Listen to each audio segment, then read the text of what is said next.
अगर आप आलसी हो गए हैं, एक व्यापारी व्यापार करने के लिए एक शहर से दूसरे शहर जाता था। बीच में रेगिस्तान का कुछ इलाका पड़ता था। वह आदमी एक नेगेटिव सोच वाला इंसान था। हमेशा शिकायत करता रहता था कि मेरे पास ये नहीं है, वो नहीं है, इसकी कमी है, उसकी कमी है। एक दिन वह रेगिस्तान में से गुजर रहा था, तभी उसकी पानी की बोतल खाली हो जाती है। उसे बड़ी जोर की प्यास लगती है, लेकिन रेगिस्तान में पानी न मिलने की वजह से उसे बहुत गुस्सा आता है और बोलता है कि कितना खराब जगह है, ना कोई पेड़ ना पानी, रास्ता भी लंबा है, रेगिस्तान पार करना पड़ता है। तभी आसमान की तरफ देख करके कहता है कि भगवान, ये कैसा जगह बना दी है आपने। अगर मेरे पास में बहुत सारा पानी होता, बहुत सारे संसाधन होते तो इस जगह पर हरियाली कर देता, बहुत सारा पेड़ लगा देता। वह आदमी ऊपर देखकर ये सब बातें कह रहा होता है और ऐसा लग रहा था कि जैसे ऊपर वाले से जवाब का प्रतीक्षा कर रहा हो कि भगवान कुछ कह दे। अब चमत्कार ये हुआ कि वह जैसे ही नीचे देखा, उसे अपने आँखों के सामने एक कुआं दिखाई दिया। वह पूरी तरह से घबरा गया, क्योंकि उसने कभी भी उस रेगिस्तान में कुआं नहीं देखा था। वह कुएं के पास पहुंचा और देखा कि कुआं पूरी तरह पानी से भरा हुआ है, परंतु वह आदमी नेगेटिव सोच वाला था और हमेशा शिकायत करता रहता था। और फिर से आसमान की तरफ देखते हुए बोला, भगवान, पानी से भरा हुआ कुआं तो दे दिया, लेकिन पानी निकलूंगा कैसे। तो इस बार जब वह नीचे देखा तो फिर से चमत्कार हुआ। उसे कुएं के पास रस्सी और बाल्टी दिखाई दी, लेकिन आदमी फिर से ऊपर देखा और बोला, भगवान, अब इस पानी को ले जाऊंगा कैसे। तभी उसको एहसास हुआ जैसे उसके पीछे कोई है। वह पीछे मुड़कर देखा तो एक ऊंट खड़ा हुआ होता है। वह पूरी तरह से घबरा गया, सोचने लगा कि ये तो सच में होने लग रहा है।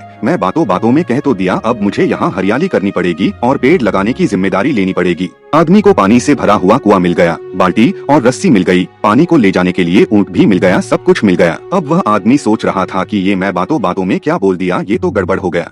अब वह तेजी से दौड़कर भागने लगा।